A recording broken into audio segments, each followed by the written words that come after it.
Hello, I'm Frank Hutchison, and today we're going to be discussing the world's oldest inn.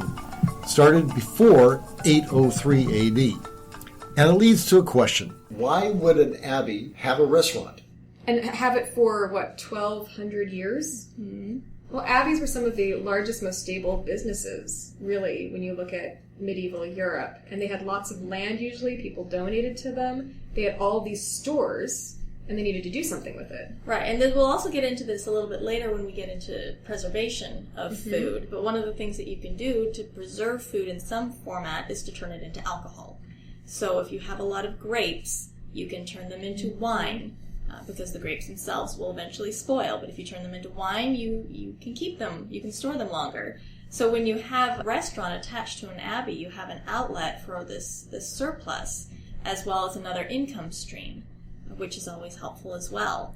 So really what they're doing is diversifying to ensure that they can last through, all the changes. I'm sure they went through a lot of political upheaval and social and environmental Over 1,200 change. years, there was everything from, the Ottoman siege of Vienna in the 1800s to World War I when they were looted, to World War II when the city of Salzburg was pretty much bombed to smithereens. Mm-hmm. And that doesn't even count, earlier than that. They've been through a impressive amount of upheaval and change in that area of the world.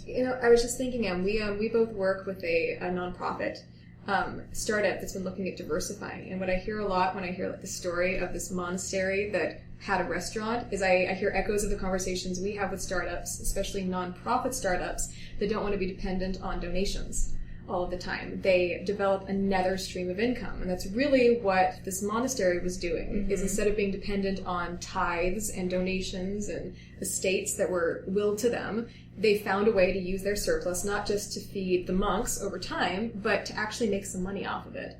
Right, and it was using their surplus. At first glance, it may look like a restaurant and an abbey don't have a whole lot in common. There's not a lot of crossover. Why on earth would an abbey have a restaurant? But it was taking what they had and finding a way to turn that into a new income stream, new revenue stream. Not only was it turning into a new revenue stream, but also, if you think about it, you have travelers. Where are they going to get food? Well, the abbey has food, but that means they have to bring them into the abbey. But if you have a restaurant, they're outside the abbey, and therefore you don't have people coming into the abbey itself. Where they were storing, gold, their resources. You walk into the chapel. All the manuscripts. Exactly. Were just as valuable as gold, if not more so. Mm-hmm. And, historically, abbeys and monasteries were targets. In fact, the first Viking raiding in England was an abbey, a monastery, and they raided it specifically to get the riches that were there. So not only were they diversifying and getting another stream of income, they were actually solving their security problem. They were.